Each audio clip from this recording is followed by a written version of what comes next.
श्रीमद् भगवद गीता सिर्फ एक धर्म के लिए नहीं बल्कि इसे धरती के हर इंसान को पढ़ना और समझना चाहिए ताकि वह अपनी ज़िंदगी में सुख, शांति और सफलता को प्राप्त कर सके। कहा जाता है कि जिस घर में गीता का पाठ हर रोज़ पढ़ा जाता है या सुना जाता है उस घर में भगवान श्री कृष्ण आते रहते हैं। श्रीमद् भगवद गीता एकमात्र ऐसा ग्रंथ है जो मनुष्य को जीने का सही तरीका बताती है। गीता जीवन में धर्म, कर्म और प्रेम का पाठ पढ़ाती है। श्रीमद् भगवद गीता का ज्ञान मानव जीवन और जीवन के बाद का जीवन दोनों के लिए उपयोगी माना जाता है। गीता संपूर्ण जीवन दर्शन है और इसका अनुसरण करने वाला व्यक्ति सर्वश्रेष्ठ होता है। भगवान गीता में कुल 18 अध्याय हैं, 700 श्लोक हैं, जिसे सभी के लिए पढ़ पाना थोड़ा मुश्किल है। इसलिए आज के इस बेहद ही खास वीडियो में हम संपूर्ण गीता सार के बारे में बात करने वाले हैं, जिन्हें जानकर आप श्रीमद् भगवद गीता का सही मतलब समझ पाएंगे। इसलिए इस विचारों को आप हर रोज़ रात में सोने से पहले सुने। तो चलिए अब देर नहीं करते हुए वीडियो शुरू करते हैं। भगवान श्री कृष्ण कहते हैं, 4 वेदों का अर्थ नहीं भी जानो तो कोई बात नहीं, लेकिन समझी, जवाबदारी, वफादारी और ईमानदारी, इन 4 शब्दों का धर्म जान लो तो भी जीवन सार्थक हो जाएगा। भगवान श्री कृष्ण कहते हैं, व्यक्ति को सदैव बुराई से बचकर रहना चाहिए। अगर कोई बुरा कर्म करता है तो वह कर्म आपको अपने जीवन में भोगना ही पड़ता है। जिस प्रकार बछिया झुंड में भी अपने माँ को खोज लेती है, वैसे ही कर्म का फल आपको हजारों के भीड़ में भी खोज लेगा। माधव कहते हैं कि किसी जीव को कष्ट देकर आप मुझे खुश नहीं देख सकते हो। श्री कृष्ण जगत के स्वामी हैं, वह कण कण में निवास करते हैं। छोटे से छोटे जीव के हृदय में ईश्वर का वास होता है। उस जीव को कष्ट का अनुभव होना ईश्वर को कष्ट का अनुभव कराता है। अर्थात किसी जीव को कष्ट देकर अपने ईश्वर को खुश कैसे देख सकते हैं। कान्हा कहते हैं, जो कुछ हुआ अच्छा हुआ, जो होगा अच्छा होगा। स्वयं को पर छोड़ दो और अपने कर्म पर ध्यान दो। कर्म ऐसा जो स्वार्थ रहित, पाप रहित हो। कृष्ण अपने भक्तों को कर्म का मार्ग दिखाना चाहते हैं। वह कहते हैं, अपने कर्म समाज के प्रति और मानव कल्याण के प्रति केंद्रित करते हुए करो। बाकी फल की चिंता मत करो। उन सभी कर्मों को मुझे समर्पित करो। इस मार्ग को अपनाकर तुम मुझे प्राप्त कर सकते हो, मेरे प्रेम का भागीदार बन सकते हो। दुष्ट लोग अगर समझने मात्र से समझ जाते तो यकीन मानो महाभारत कभी न होता। मित्रों, जो दुष्ट लोग होते हैं वह कठोरता से ही मानते हैं। उनको समझाने के लिए कठोर व्यवहार करना आवश्यक है। अगर समझाने मात्र से दुष्ट समझ जाते तो बांसुरी बजाने वाला कभी महाभारत नहीं होने देता। श्री कृष्ण कहते हैं, जो अपने मन पर नियंत्रण नहीं रखता वह स्वयं का धीरे धीरे शत्रु बन जाता है। मनुष्य का मन सदैव से चंचल रहा है। इस मन की चंचलता ने मनुष्य को पथभ्रष्ट तथा मार्ग से विचलित करने में कोई कसर नहीं छोड़ी। जो व्यक्ति अपने मन को नियंत्रित में नहीं रखता वह धीरे धीरे स्वयं को नष्ट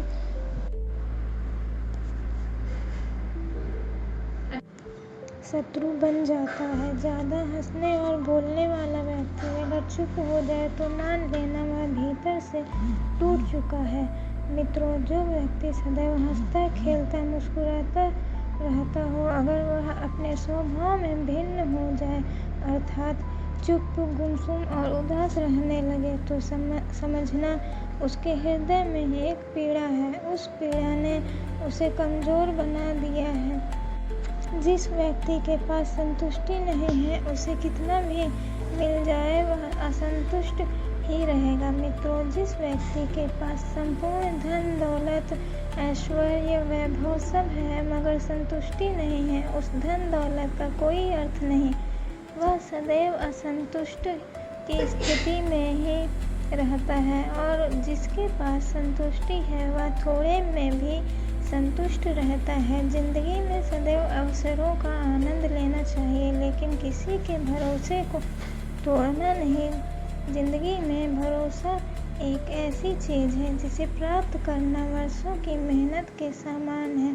फिर भी वह प्राप्त हो या नहीं, यह भाग्य पर निर्भर करता है। किंतु भरोसे को तोड़कर पुनः प्राप्त करना यह संभव नहीं है। लेकिन इसलिए जिंदगी में अवसरों का सदैव आनंद लेकिन भरोसे को कभी टूटने न दे। श्री कृष्ण कहते हैं, प्रेम में कोई वियोग नहीं होता, प्रेम ही अंतिम योग है, अंतिम मिलन है। मित्रों, प्रेम कभी न समाप्त होने वाली प्रक्रिया है। जिसे व्यक्ति को प्रेम हो जाता है वह फिर जीवन और जीवन के बाद भी प्रेम के वशीभूत रहता है। प्रेम को प्राप्त करने के लिए त्याग, तपस्या और योग का सहारा लेना पड़ता है। कान्हा कहते हैं, कभी भी स्वयं पर घमंड मत करना, क्योंकि पत्थर भी भारी होकर पानी में अपना वजूद खो देता है। जो व्यक्ति अपने अहंकार से भारी हो जाता है,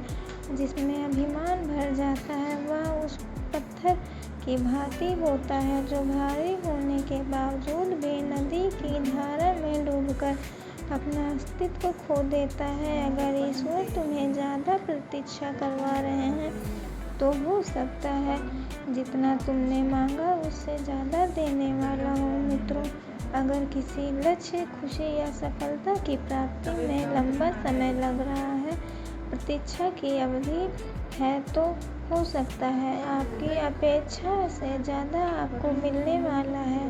अपने कर्म पर अधिक रहिए और विश्वास रखिए उस ईश्वर पर जो आपके कर्म की परीक्षा ले रहा है। भगवान श्री कृष्ण कहते हैं, जीवन ना तो भविष्य में है और ना ही अतीत में, जीवन तो बस इस पल में है, केवल इस पल में। जो लोग जीवन को भूत और अतीत के भरोसे छोड़ देते हैं उन्हें श्री कृष्ण सावधान करते हैं। जीवन का अर्थ न भूत है न भविष्य, जीवन केवल और केवल वर्तमान है। इसलिए वर्तमान में अपने जीवन को आनंद पूर्वक जिए और निस्वार्थ कर्म को अपने जीवन में अपनाएं। कान्हा कहते हैं, मैं विधाता होकर भी विधि के विधान को नहीं टाल सका। मेरी चाह राधा थी और चाहती मुझको मीरा थी, पर मैं रुक्मणी का हो गया। मित्रों, जो विधाता के लेख में होता है उसी का फल हमें मिलता है। विधि के विधान को स्वयं ईश्वर भी नहीं टाल सकते। जिस प्रकार राधा के से ईश्वर निश्चल भाव से प्रेम करते थे, प्रेमिका के भाव से मीरा कृष्ण को पति मानती थी, मगर विधि के विधान में रुक्मणी का साथ लिखा था, जिसे स्वयं विधाता भी नहीं टाल सके। श्रीमद् भगवद गीता में भगवान श्री कृष्ण अर्जुन से कहते हैं, क्रोध की अवस्था में भ्रम जन्म लेता है। भ्रम बुद्धि को नष्ट कर देती है। बुद्धि के नष्ट होते ही व्यक्ति का पतन हो जाता है। क्रोध व्यक्ति का सबसे बड़ा शत्रु है। क्रोध के जन्म लेते ही व्यक्ति अपना विवेक खो देता है। विवेक खो जाने पर व्यक्ति अपने पतन के मार्ग में उन्मुख हो जाता है। इसलिए क्रोध की अवस्था में से सदैव बचना चाहिए। माधव कहते हैं, तुम्हारा क्या गया जो तुम रोते हो? तुम क्या लाए थे जो खो गया? तुम खाली हाथ आए और खाली हाथ वापस चले जाओगे। जो आज तुम्हारा है कल किसी और का था, परसों किसी और का होगा, तो जिसे अपना समझकर मगन हो रहे हो, बस यही प्रसन्नता तुम्हारे दुख का कारण है। मित्रों, इस संसार में कुछ भी स्थायी नहीं है, न ही सुख दुख और न ही जीवन मरण। सब एक प्रक्रिया है। जो खुशियाँ आज तुम्हारे पास हैं, कल वह खुशियाँ किसी और के पास होंगी। जिसे समझकर हम खुश होते हैं, वही खुशी कल दुख का कारण बनती है। भगवान श्री कृष्ण कहते हैं, आत्मा अजर अमर है। आत्मा को शस्त्र नहीं काट सकते हैं, अग्नि इसे जला नहीं सकती, जल इसे गिला नहीं करता और वायु उसे सुखा नहीं सकती। आत्मा शाश्वत सत्य है, यह अजय है, अमर है। आत्मा नए नए शरीर को धारण करती है, एक शरीर में निकलकर दूसरे शरीर में। यही आत्मा की विचारण प्रक्रिया है। इस आत्मा को न तो किसी शस्त्र से काटा जा सकता है, न ही अग्नि इसे जला सकती है, कोई जल इसे बुझा नहीं सकता और यही किसी वायु से सूख नहीं सकता।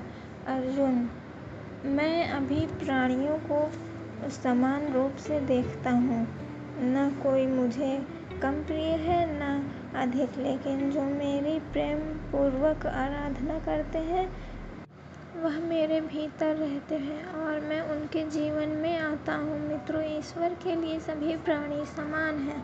उस सभी में समान रूप से ईश्वर का वास होता है। कोई जीव छोटा या बड़ा, अधिक या ज़्यादा प्रिय नहीं होता। जो अपने ईश्वर की विशेष आराधना करते हैं, पुकारते हैं, उनके साथ सदैव उपस्थित रहते हैं। वह मनुष्य जो सभी इच्छाएं त्याग देता है और मेरे की लालसा तथा सभी प्रकार की भावनाओं से मुक्त हो जाता है, उसे अपार शांति की प्राप्ति होती है। जिस व्यक्ति में अहंकार, मैं और मेरा का भाव समाप्त हो जाता है और कुछ पाने की लालसा नहीं होती, वह परम शांति को प्राप्त करता है। उसे भगवान ईश्वर की शरण प्राप्त होती है। अंत समय में वह उस परम पद को प्राप्त होता है जो देवताओं के लिए भी दुर्लभ है। श्री कृष्ण कहते हैं, मैं धरती की मधुर सुगंध हूँ, मैं अग्नि की ऊष्मा हूँ। सभी जीवित प्राणियों का जीवन और सन्यासियों का आत्मा स्वयं भी मैं ही हूँ। मित्रों, संपूर्ण जगत ब्रह्मांड चर अचर सब में ईश्वर का वास है। यह ईश्वर की माया ही है जो पूरे ब्रह्मांड में व्याप्त है। वही ईश्वर धरती पर मधुर संगीत है, वही ईश्वर अग्नि की ऊष्मा है। ईश्वर का वास प्रत्येक प्राणियों में है। जो सन्यासियों के चित्त को शांत कर साधना में लीन करता है, वह आत्मा स्वयं भी ईश्वर ही है। यह फल की अभिलाषा छोड़कर कर्म करने वाला पुरुष ही अपने जीवन को सफल बनाता है। जो व्यक्ति कर्म में विश्वास रखता है और अपने कर्मों से पीछे नहीं हटता, फल की चिंता करता, वह पुरुष अपने जीवन को सफल बनाता है। फल की चिंता करने वाला व्यक्ति कभी अपने जीवन को सफल नहीं बना सकता और भौतिक जगत में जो व्यक्ति न तो सुख की प्राप्ति से हर्षित होता है और न अशुभ के प्राप्त होने पर उससे घृणा करता है, वह पूर्ण ज्ञान में स्थिर रहता है। मित्रों, यह संसार नश्वर है।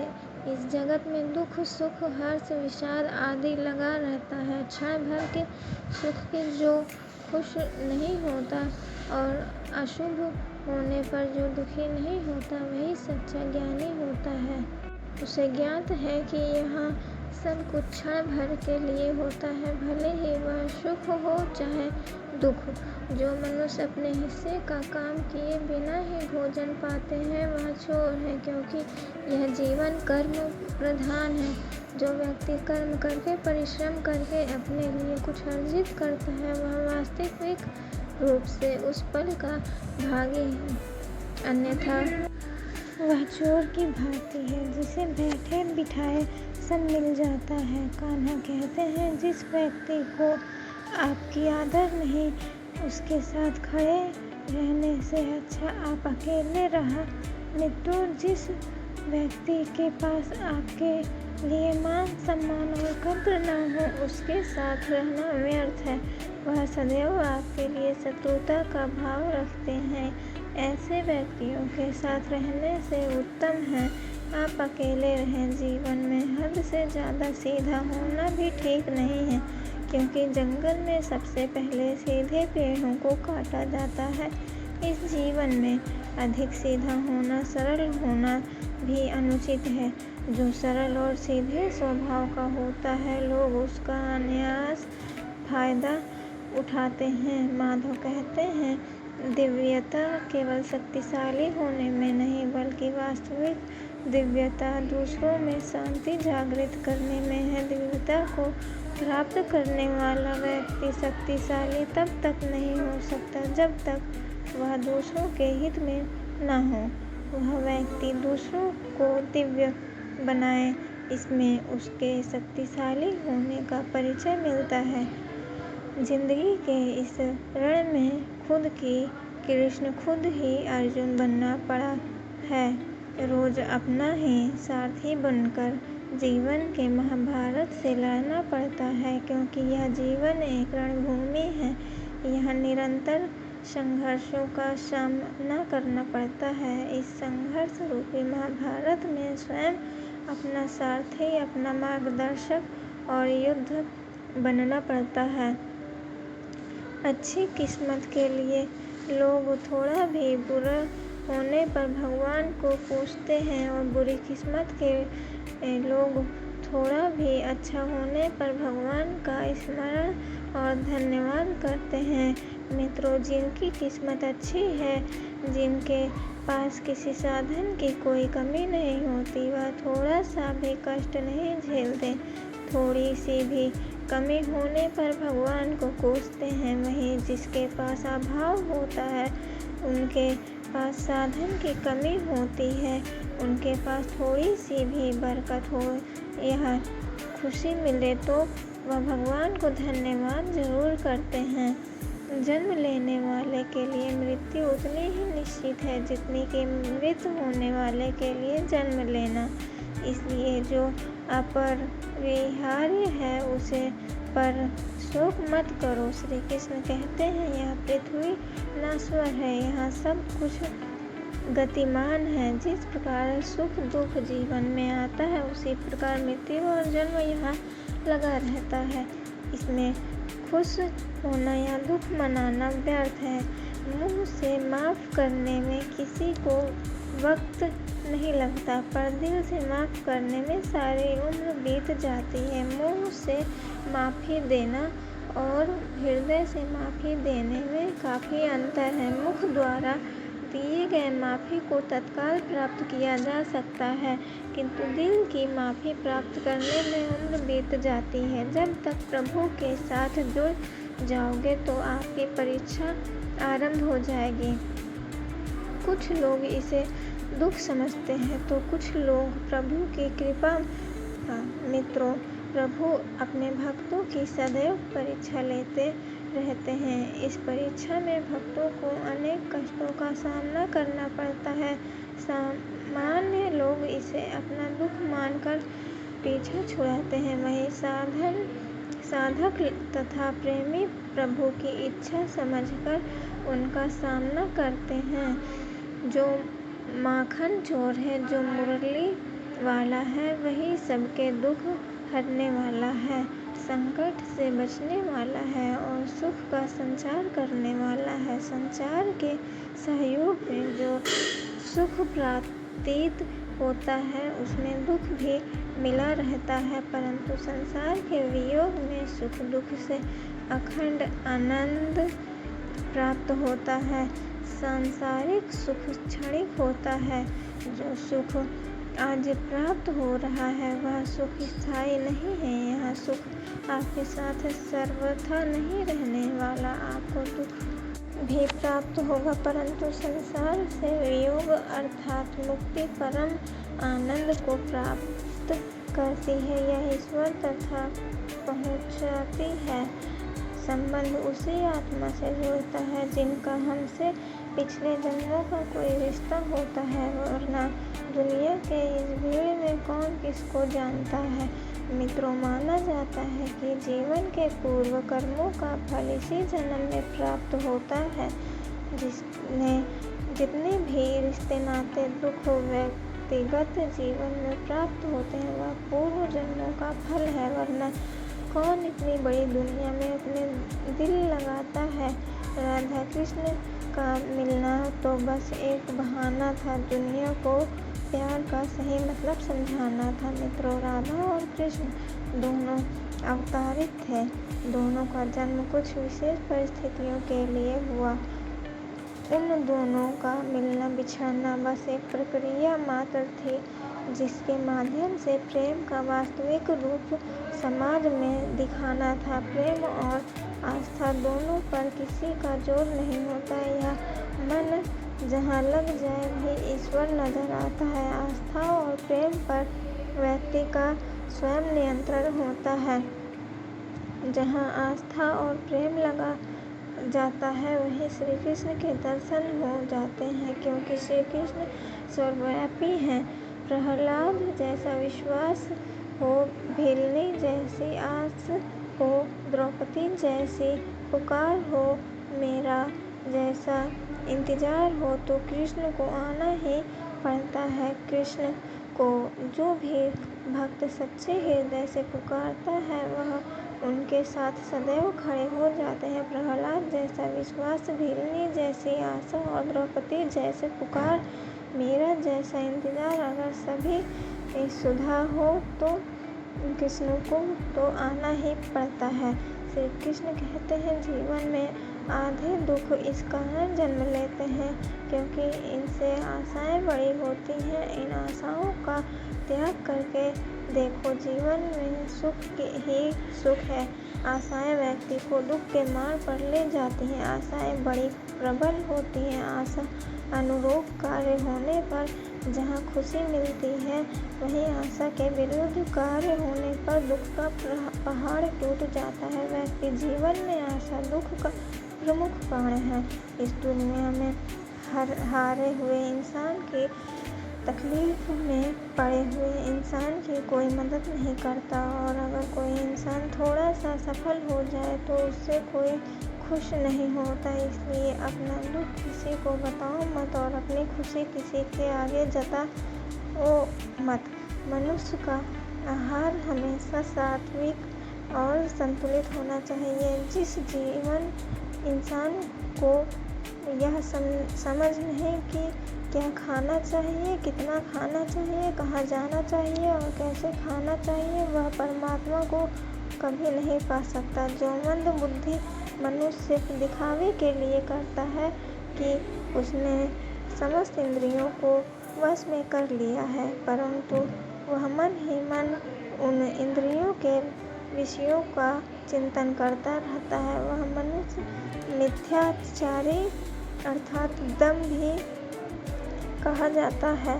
जो पुरुष परंपरा से नहीं चलता, सृष्टि चक्र के नियमों का पालन नहीं करता, अर्थात अपने कर्तव्य का पालन नहीं करता, वह इंद्रियों के द्वारा भोगों को भोगने वाली पापी पुरुष व्यर्थ ही जीता है। परंतु जो मनुष्य आत्मा में ही रमण करने वाला और आत्मा में ही तृप्त तथा आत्मा में ही संतुष्ट हो, उसके लिए कोई कर्तव्य नहीं है। आत्मा का मतलब यहाँ सबसे बड़ा सच है, और जो सत्य को समझता है, सत्य में ही खुश होकर सत्य में ही रहता है, उसके लिए कोई कर्तव्य नहीं है। लेकिन ऐसा कोई लाखों करोड़ों में एक होता है। उस महापुरुष का इस विश्व में ना तो कर्म करने से कोई प्रयोजन रहता है और ना कर्म के न करने से ही कोई प्रयोजन रहता है, तथा संपूर्ण प्राणियों में भी इसका स्वार्थ से कोई संबंध नहीं रहता। कहने का सीधा मतलब है, जिसे परमात्मा मिल चुका है वह कोई और दूसरा कर्म क्यों करे। जो ज्ञानी हैं, जिन्हें ईश्वर की सच्चाई मालूम हो चुकी है, उनकी यह जिम्मेदारी बन चुकी है कि उनके काम करने के तरीके कहीं किसी और के मन के काम करने के प्रति आशय थे, जिससे हर कोई अपना कर्म करना कर्तव्य करने के लिए प्रेरित हो।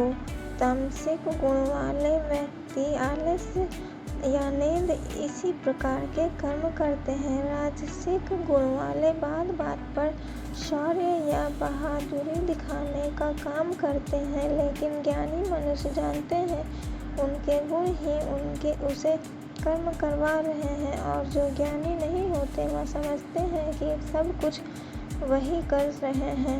उठाकर फेंक दो उन रिश्तों को गहरे समंदर में जिनमें वक्त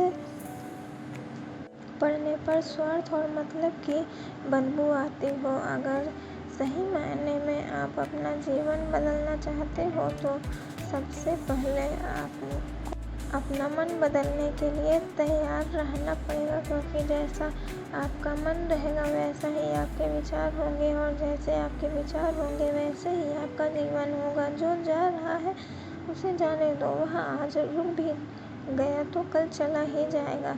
बुरे लोग हमेशा बुरे कर्म करते हैं, फिर भी वह जीवन में खुशी और संपन्न रहते हैं, जबकि अच्छे लोग जीवन भर अच्छे कर्म करते हैं, फिर भी उसे अपमान और दर्द ही मिलता है। अक्सर लोगों के मन में ऐसा सवाल रहता है कि जो लोग अच्छे कर्म करते हैं वह परेशान रहते हैं, वही जो बुरे कर्म करते हैं वह खुशी से रह रहे होते हैं। अच्छे कर्म करने वाले परेशान होते हैं कि आखिर उन्हें इतनी परीक्षा क्यों देनी पड़ रही है, जबकि जो अधर्म की राह में है वह खुश हैं और जिंदगी का लुत्फ उठा रहे हैं। अक्सर लोग सोचते हैं कि अब अच्छाई का जमाना ही नहीं रहा। अगर आपके मन में भी यह सवाल आया है तो आज आप इसका जवाब सुन लीजिए। यह जवाब वह है जो भगवान गीता में लिखा है और श्री कृष्ण ने अर्जुन को दिया था। भगवान गीता में वर्णित कथा के अनुसार जब भी अर्जुन के मन में कोई दुविधा होती थी तो वह श्री कृष्ण के पास पहुंच जाते थे। एक बार की बात है, अर्जुन ने भगवान श्री कृष्ण के समीप आकर कहा कि वह दुविधा में है और इसका जवाब वह श्री कृष्ण से चाहते हैं। श्री कृष्ण ने पूछा कि क्या सवाल है। अर्जुन ने कहा, मुझे यह जानना है कि अच्छे लोगों के साथ हमेशा बुरा ही होता है, वहीं बुरे लोग खुशहाल दिखते हैं। अर्जुन के मुंह से ऐसी बातें सुनकर श्री कृष्ण मुस्कुराए और कहा, मनुष्य जैसा सोचता है और महसूस करता है वैसा कुछ नहीं होता है, बल्कि अज्ञानता की वजह से वह सच्चाई नहीं समझ पाता है। अर्जुन उनकी यह बात समझ नहीं पाए। इसके बाद श्री कृष्ण ने क्या कहा वह जानते हैं।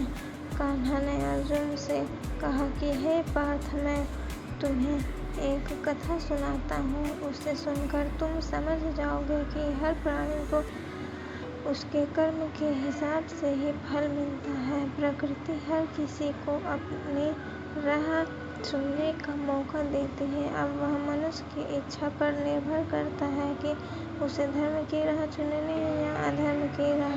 कथा शुरू करते हुए श्री कृष्ण ने कहा, एक नगर में दो पुरुष रहा करते थे। एक पुरुष व्यापारी था जिसके जीवन में धर्म की बहुत महानता थी। वह पूजा पाठ में यकीन रखता था। वह हर रोज मंदिर जाता था और दान धर्म भी करता था और हर रोज भगवान की पूजा करता था। वहीं दूसरा पुरुष बिल्कुल विपरीत था। वह हर रोज मंदिर तो जाता था लेकिन पूजा करने वहीं नहीं बल्कि मंदिर के बाहर से जूते चप्पल चुराने उसे दान और धर्म से कोई लेना देना नहीं था। समय बीतता गया और एक दिन बहुत जोर की बारिश हो रही थी। इस वजह से मंदिर में पुजारी के अलावा कोई नहीं था।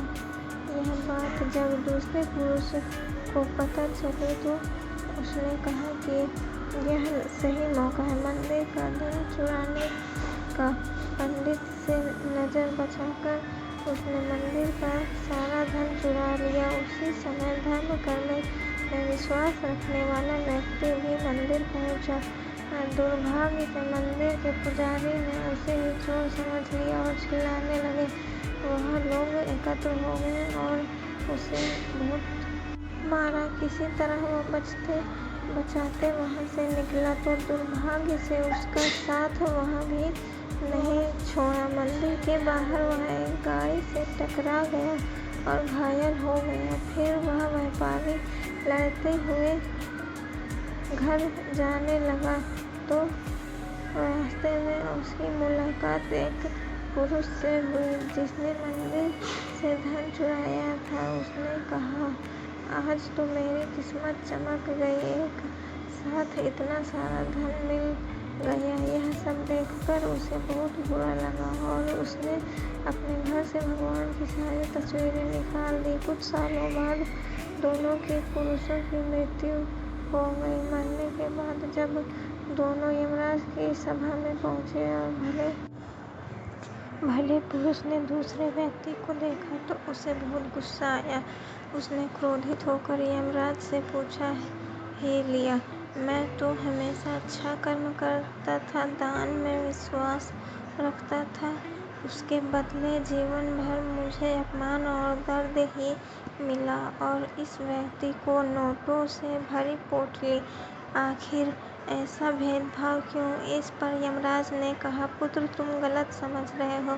जिस दिन तुम्हारी गाड़ी से टक्कर हुई थी वह दिन तुम्हारे जीवन का आखिरी दिन था, परंतु तुम्हारे अच्छे कर्म की वजह से तुम्हारी मौत सिर्फ एक छोटी सी चोट में बदल गई। तुम इस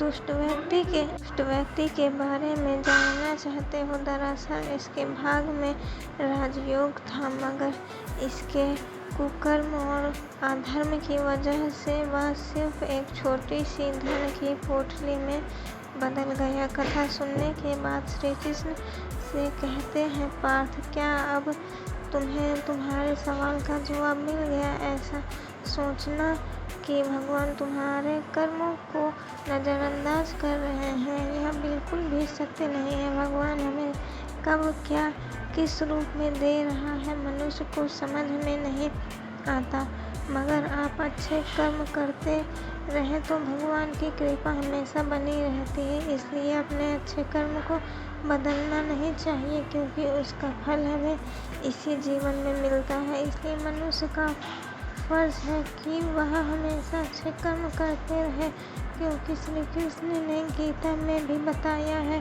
कि किसी के द्वारा किया गया कर्म बेकार नहीं जाता है, चाहे वह अच्छा हो या बुरा।